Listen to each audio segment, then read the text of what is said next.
The metal processing industry faces limitations due to high manual work in material removal operations.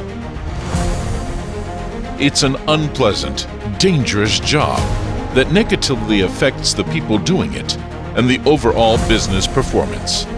This increases the production costs linked to labor and injuries due to scrapping and abrasive material consumption. For your critical metal part, Suhner brings end-effectors, abrasive material, process know-how, and accessories. Easy to implement and easy to adapt, thanks to the perfect interaction between them. We promote the usage of robots for productions with high part variabilities, thanks to cost-effective solutions and a quick setup time. What are you waiting for? Take control and let the robots grind.